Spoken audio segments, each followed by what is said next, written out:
You're watching Republic.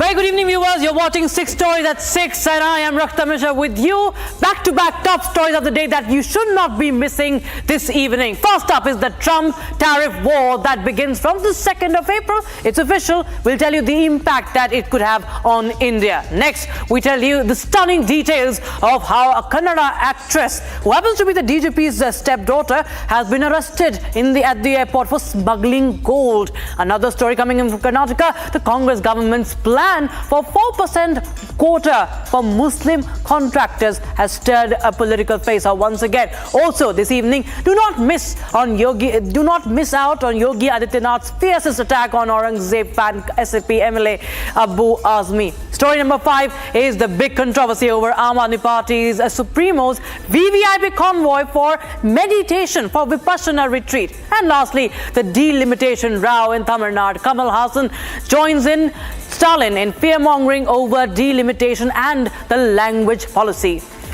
So viewers, we start with the Trump tariff war, and the U.S. President has wielded his favorite weapon, that is Trump.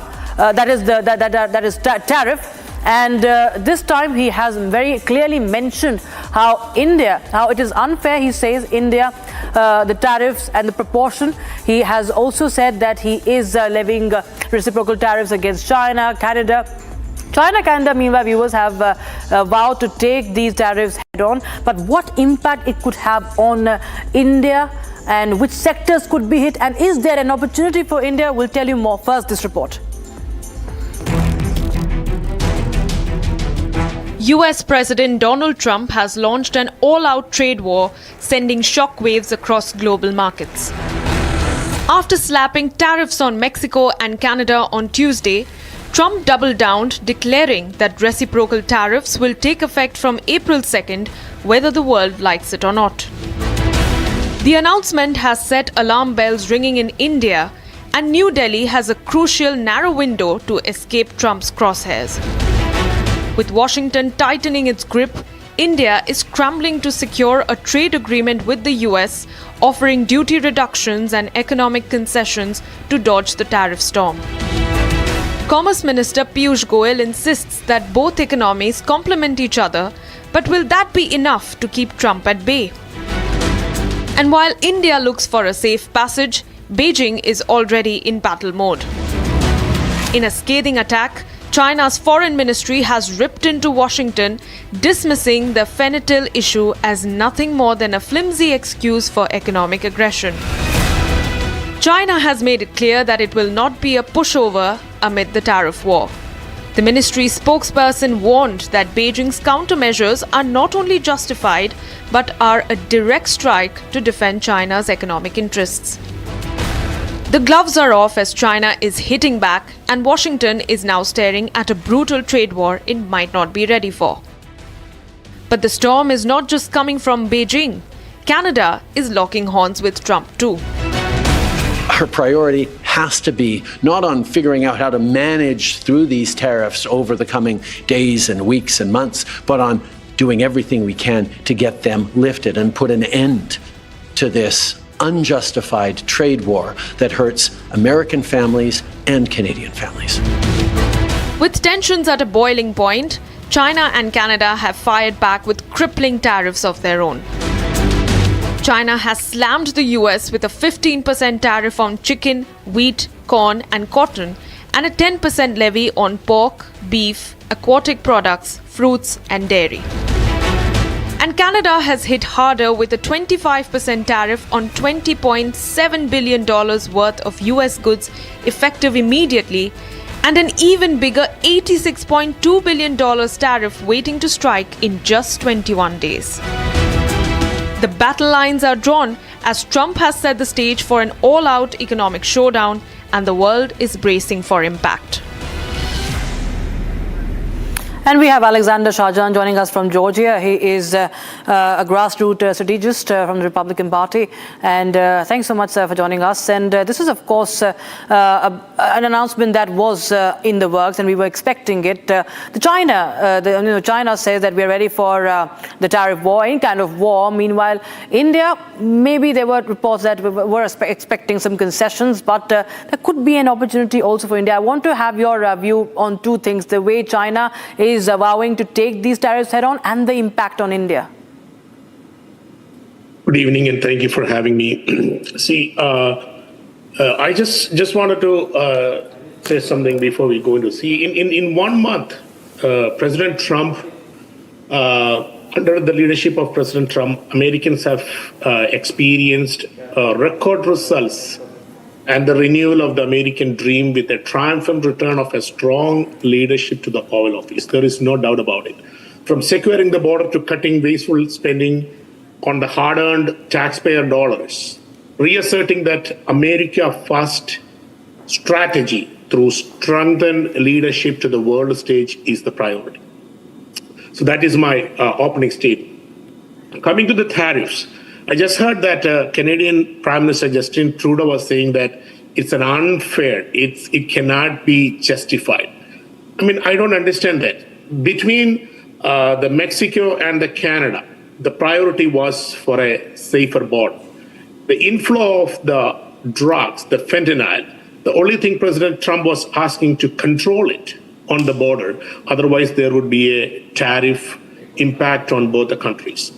And he gave enough time for both the countries to take care of that, to have their national security guard or the military to secure the border from preventing the inflow of the fentanyl and the drugs into the United States of America, killing hundreds of thousands of young people, So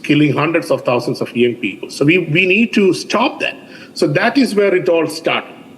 And when the India, it is not just India. All these years, all the trade relationship between the countries, all these years, we just let them do whatever they want. Right. That's how it was. Right, Mr. Shahjahan, thank you so much for joining us on Republic TV with your insights on that. But right now, viewers, we have the other big story that we are tracking from Karnataka. Stepdaughter of Karnataka DGP Ramachandra Rao and actor Ranya Rao has been arrested at Bengaluru airport for attempting to smuggle gold from Dubai worth almost 13 crore rupees. And it is gold of 15 kilograms, almost 15 kilograms that has been recovered from her. She was wearing major portion of this smuggled gold and also concealed the gold bars in her clothing behind her belt. Here's a report on that. In a major gold smuggling bust, popular Kannada actor Ranya Rao was arrested by the team of Directorate Revenue Intelligence at the Kempegowda airport. The officials have recovered foreign origin gold bars weighing 14.2 kilograms of gold and worth 12 crore from Ranya Rao's possession. The agency said that the actress came on their radar after she travelled to Dubai 4 times in 15 days. Such frequency raised eyebrows and prompted a targeted operation after she returned from Dubai. Upon her arrival, Ranya allegedly claimed that she is the daughter of Karnataka's Director General of Police and contacted local police personnel to escort her home. Authorities also suspect that she tried to leverage her relationship with her police officer father to evade customs check. Meanwhile, State Home Minister G. Parmeshwara refused to comment on that matter, saying that the matter is under investigation. No, the investigation is on. DRI, they're investigating the case. Until and unless they come out with definite information, I won't be able to react to it. But yes, they are investigating. Let them complete their investigation. However, authorities are now probing whether any law enforcement officers, including her IPS relative, are aware of her activities or misled into assisting her. They are also investigating whether she was acting alone or was part of a larger smuggling network operating between Dubai and India. The Karnataka government is also set to introduce a 4% quota for Muslim contractors in government tenders with a draft amendment to the Karnataka Transparency in Public Procurement. Now, expected to be cleared by the cabinet today. Amendment seeks to create a new category under which Muslim contractors will be eligible for reservation in government contracts up to 1 crore rupees, similar to the existing provisions for scheduled caste and scheduled tribe contractors. And the BJP is hitting back with the appeasement attack, saying that it is in fact heights of appeasement. BJP taking on Siddaramaiah government on that. Viewers, we will be getting you reactions from the BJP on that. BJP MLA, in fact, BJP MLA Bharat Shetty joins us live on the broadcast. Mr. Shetty, how do you see this 4% quota? This was in the works for quite some time, and now we see that the Congress is really serious about it. See, in Karnataka right now is witnessing the heights of appeasement politics. If you go to any police station, there's an unwritten oral order that before putting a police complaint against any Muslim, you have to contact your higher-ups. There was an attack on the police station by a few Muslim youths. The police cops were suspended, but not the people who attacked the police station. You say Pakistan Zindabad inside the Vidhan Sauda. The action is not yet taken right now also. Now we are witnessing this 4% reservation for the Muslims here. See, the Indian constitution doesn't allow for reservation based on religion. Reservation is allowed based on caste, but on religion it's not allowed. Still, these people are going ahead with all these things. Somehow we feel that he's trying to distract the people from the main situation, which is a financial breakdown of the state. They're trying to distract the main situation from there. And second thing is his present seat, the CM seat itself is in question. D.K. Shivakumar is putting a lot of pressure that he wants to become the next CM. Okay. So the present CM Siddaramaiah is trying to appease his vote bank and maybe try to garner some support from his party by doing this appeasement politics. It looks like that. Right. Mr. Shetty, thanks so much for joining us with that reaction of yours coming in from the BJP on that story, viewers. Now, we shift our focus to the war over Aurangzeb. The political war over the Aurangzeb fan club intensifies, and now it's UP Chief Minister Yogi Adityanath launching a fierce attack on SP MLA Abu Azmi for his remarks on the Mughal ruler. He also took on the opposition's criticism of the Mahakumbh in the UP Assembly. He also reiterated the call for reclaiming religious places. He was speaking on Sambal, saying that we should get what is ours. Listen in to Yogi Adityanath. Mahakumbh का आयोजन हो रहा था, उस समय भी हम लोग इस बात का अनुभव कर रहे थे कि बहुत सारे ऐसे माननीय सदस्य थे या ऐसी पार्टियां थी, ऐसे संगठन थे जो तमाम प्रकार के अनर्गल प्रलाप इस दौरान कर रहे थे। हमने तो वही कहा है कि जो हमारा है वो हमें मिल जाना चाहिए। हम उससे इतर कहीं नहीं जा रहे हैं, और उससे इतर कहीं नहीं। और 19 जो कूप हैं उन्हें भी मुक्त कराया गया है। सच कड़वा होता है और उस कड़वे सच को स्वीकार करने की सामर्थ्य भी होनी चाहिए। ये समाजवादी पार्टी का नेता, आपका विधायक घोषणा करो ना, उस कमबख्त को निकालो पार्टी से और उसको एक बार यूपी भेज दीजिए, बाकी उपचार हम अपने आप करवा लेंगे। Now, the Aam Aadmi Party leader, who is known for the Aam Aadmi Party and the common man theme, now Arvind Kejriwal is under fresh fire for his VVIP convoy. Now, this happened in Hoshiarpur of Punjab, where he arrived with his VVIP motorcade for Vipassana, for meditation retreat. And BJP alleges that the convoy included elite commanders of Punjab Police, bulletproof vehicles, and also jammers. Here's a report.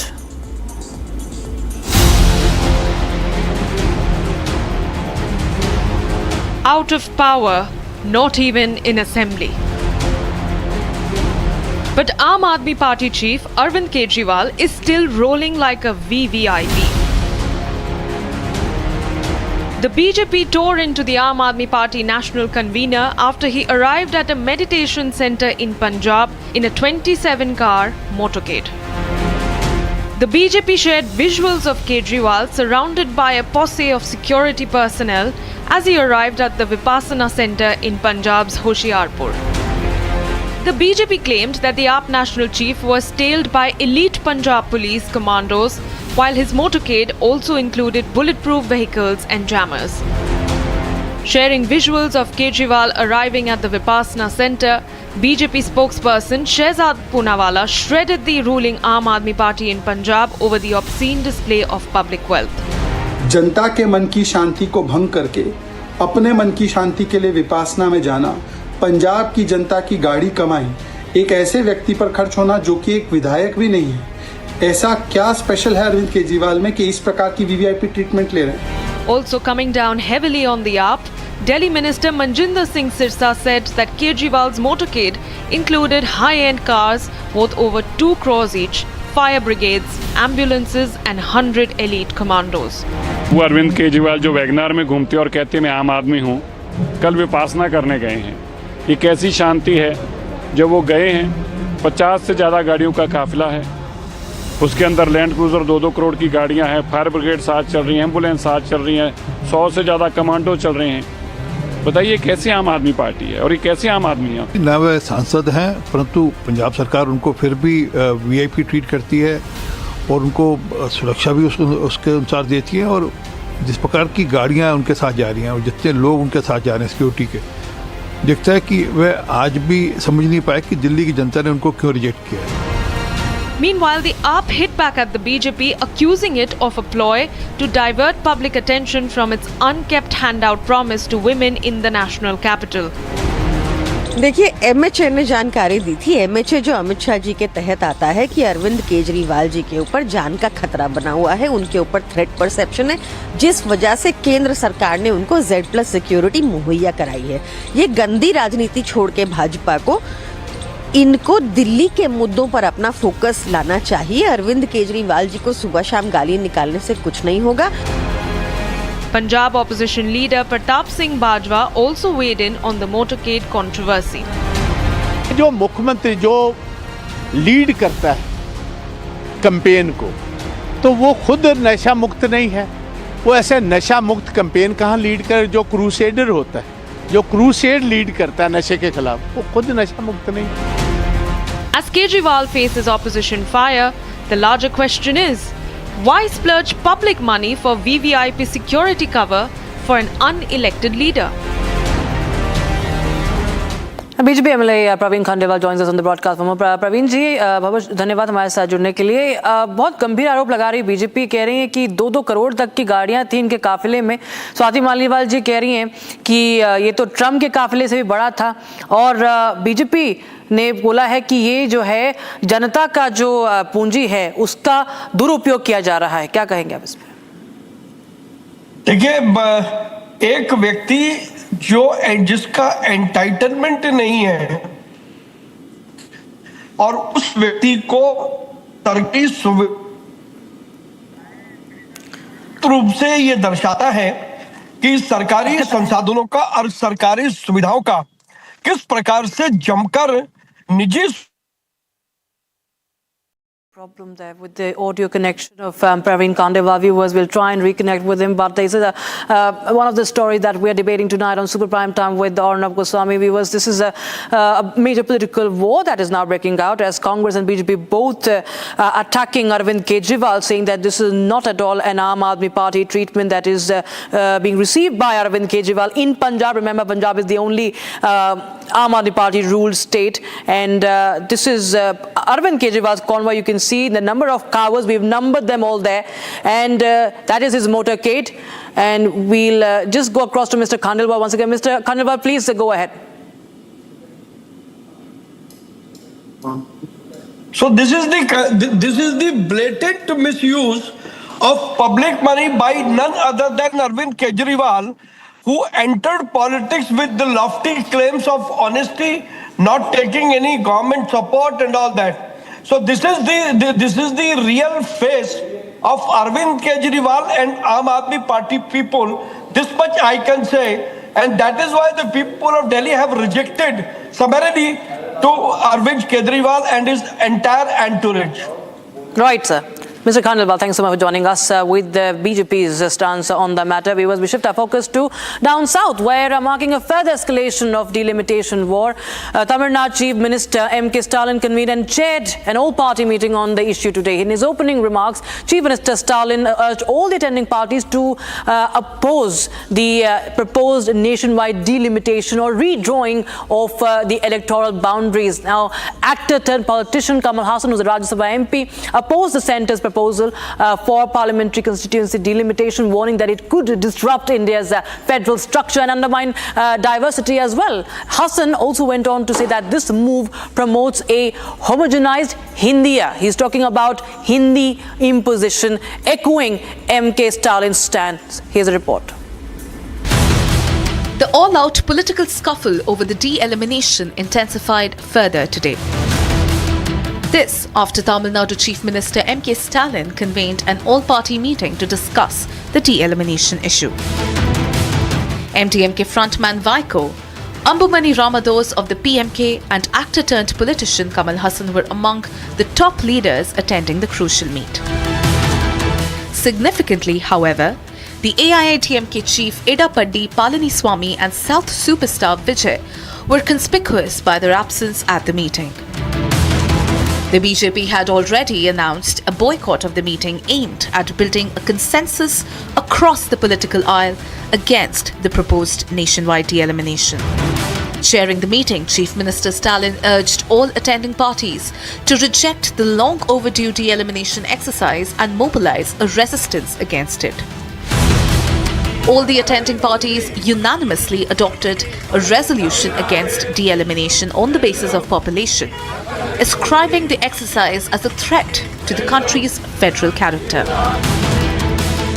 Coming out in praise of Stalin, stalwart actor and MNM chief Kamal Hassan praised the Chief Minister and all other leaders for setting aside their political differences and adopting a unanimous resolution against de-elimination.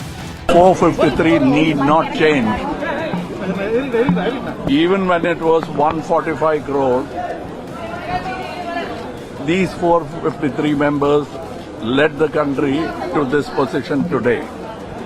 From the third world country position to now, it is only these 453 people who have done it. They are sufficient. If at all they have to increase the number of seats, all government decisions made in the center is executed by the states. If at all you want to increase anything, increase the number of people's representatives. Let the assembly seats be increased. At a public event earlier, the DMK chief urged newlyweds in the state to give birth to as many babies as they can to ensure that the state does not lose out on constituencies on account of de-elimination. कि delimitation में हम south को अन्याय नहीं होने देंगे। श्रीमान Stalin जी, मोदी सरकार ने लोकसभा में स्पष्ट किया है कि डिलिमिटेशन के बाद प्रोरेटा के हिसाब से दक्षिण के एक भी राज्य का एक भी सीट कम नहीं होगा। Addressing the opening of a BJP office at Coimbatore earlier, Union Home Minister Amit Shah ruled out the reduction of even a single seat due to de-elimination. As the de-elimination storm rages, will the all-party resolution put a hold on the proposed nationwide de-elimination? All right, that's all we could pack it in this edition of 6 Stories at 6 viewers, but more stories and live updates. Breaking news continue on the other side at 6:30. Don't go anywhere.